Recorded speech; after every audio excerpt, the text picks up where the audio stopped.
होली से पहले आने वाले 8 दिनों को होलाष्टिक कहते हैं, जो कि शुभ कार्यों के लिए वर्जित होते हैं ये दिन। इसलिए इन 8 दिनों में सभी शुभ कार्यों को रोक दिया जाता है, क्योंकि इन दिनों में सभी 9 प्रकार के ग्रह उग्र हो जाते हैं, जिसके कारण बड़े जो मांगलिक शुभ कार्य हैं वह नहीं करने चाहिए। लेकिन अभी एक और चर्चा चल रही है कि इन दिनों में सर्वार्थ सिद्धि योग और त्रिपुष्कर योग आ रहा है। ये दोनों योग बहुत ही शुभ होते हैं, इसमें सभी मांगलिक कार्य किए जाते हैं। सर्वार्थ सिद्धि योग में तो जो भी काम किया जाए वो सिद्ध हो जाता है। त्रिपुष्कर योग तो इतना महिमाबंद है कि उसमें जो कार्य किया जाता है, चाहे शुभ है चाहे अशुभ, उसका 3 गुना फल मिलता है। और इसको मैंने अपने जीवन में बहुत बार अनुभव किया है। जब मेरी दीक्षा हुई थी तो कवि चक्र चूड़ामणि पूज्य गुरुदेव श्री चंद्रमणि जी महाराज साहब ने त्रिपुष्कर योग का मुहूर्त निकाला था और गुन्नी जी महाराज को कहा था कि एक ही साल में शीघ्र 3 दीक्षाएं हो जाएगी। और वो सही हुआ, 1 साल के अंदर ही 3 दीक्षाएं हुई। और भी मैंने कई बार देखा कि ऐसे ही मैंने एक व्यक्ति को पिछले वर्ष जब 75,000 के करीब सोने का रेट चल रहा था, तो उसने कुछ इन्वेस्ट करनी थी, तो मैंने उसको कहा था कि आप गोल्ड ले लीजिए। और मैंने मुहूर्त निकाल के दिया कि आप द्विपुष्कर आ रहा है योग, और उस द्विपुष्कर में ले लीजिए। एक त्रिपुष्कर होता है जिसमें 3 गुना होता है, एक द्विपुष्कर होता है जिसमें 2 गुना होता है। तो मैंने उसको कहा था कि एक ही साल में आपका दुगुना हो जाएगा, ऐसा मुहूर्त का फल है।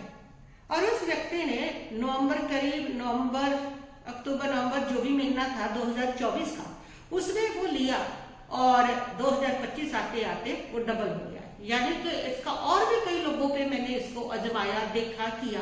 यानी कि जो इसमें किया जाता है वो 2 गुना त्रिपुष्कर योग में करते हैं।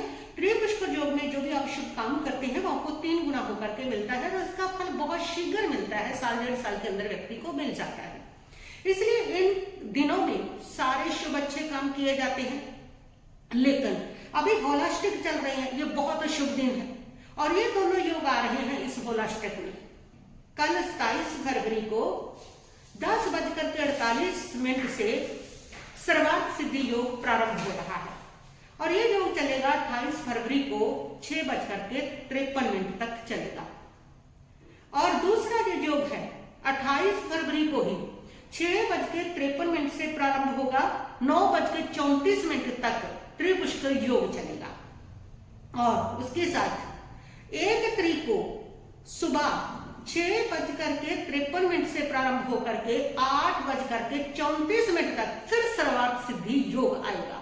तो ये ऐसे 27 तारीख को, 28 तारीख को, 29 तारीख को कुछ समय के लिए ये एक बहुत ही शुभ योग, पावरफुल योग आ रही है।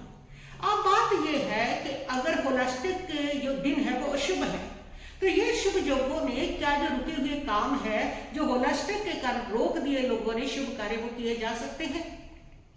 तो इसके लिए क्या मान्यता है, क्या हमारे ज्योतिष शास्त्र ये कहते हैं, उसमें कहा गया है कि इसके लिए जो आप बड़े मांगलिक कार्य हैं वो आप त्रिपुष्कर योग में भी और स्वार्थ सिद्धि योग में भी होलाष्टिक में नहीं करना चाहिए। हाँ, इसकी इतनी हेल्प आपको मिल सकती है, अगर ये शुभ योग 3 दिन के लिए आए हैं तो इसमें आपके छोटे मोटे जो काम है वो आप कर सकते हैं।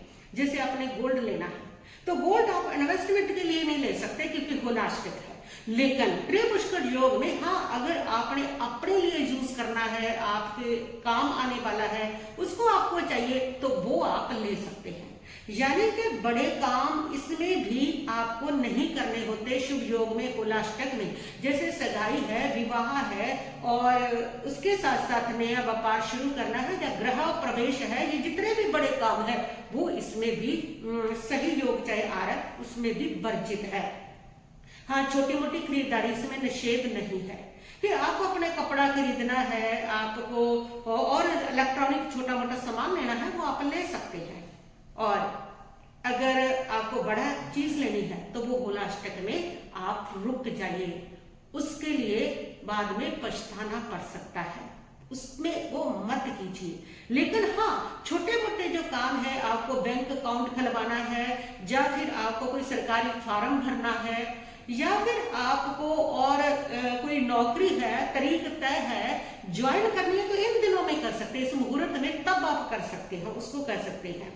छोटा मोटा कोई ऑनलाइन बिजनेस करना है, ऑर्डर करना है, तो आप कर सकते हैं। छोटे काम जो है उसको कर सकते हैं। प्रॉपर्टी जो है, हाँ, अगर आपको बहुत जरूरी है तो इन दिनों में आप उसका एग्रीमेंट कर सकते हैं, लेकिन इसमें प्रॉपर्टी खरीद लेना और भूमि पूजन करना, गृह प्रवेश करना, ये बिल्कुल नहीं करना चाहिए।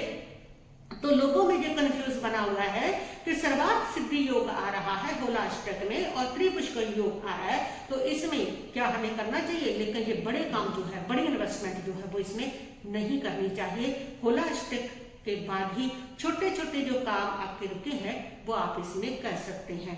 और वैसे भी ये भी है कि होलाष्टक में ऐसे कौन से दिन है जो भारी होते हैं या हल्के होते हैं, तो याद रखिए इनमें जो हल्के दिन है जिसमें आप छोटे मोटे अपने काम कर सकते हैं वो दशमी, एकादशी और द्वादशी, इन 3 दिनों में ये हल्के होते हैं। इन 3 दिनों में अपने छोटे मोटे काम जो है वो भी कर सकते हैं। और ये सर्वार्थ सिद्धि योग, त्रिपुष्कर योग लग रहा है तो ये भी आप कर सकते हैं, लेकिन चतुर्दशी और पूर्णिमा इन दिनों में नहीं करना, क्योंकि इस समय व्यक्ति की भावनाएं बहुत तीव्र हो जाती है, उसका मन बहुत ज्यादा अस्थिर हो जाता है, जिसमें लिए गए आपके डिसीजन गलत हो सकते हैं। इसलिए इन दिनों में जब इसकी चतुर्दशी पूर्णिमा आती है उन दिनों में आप कोई भी जो कार्य है वो मत कीजिए, कोई भी फैसला, कोई भी डिसीजन, कोई भी इन्वेस्टमेंट, कुछ भी मत कीजिए, क्योंकि उसमें ये पूरी तरह से स्थिरता देते हैं, आपको भावुकता के अंदर बढ़ा देते हैं। आप कोई भी डिसीजन भावुकता में या स्थिर माइंड से ले सकते हैं, तो इन दिनों को आपको वर्जित करना होता है।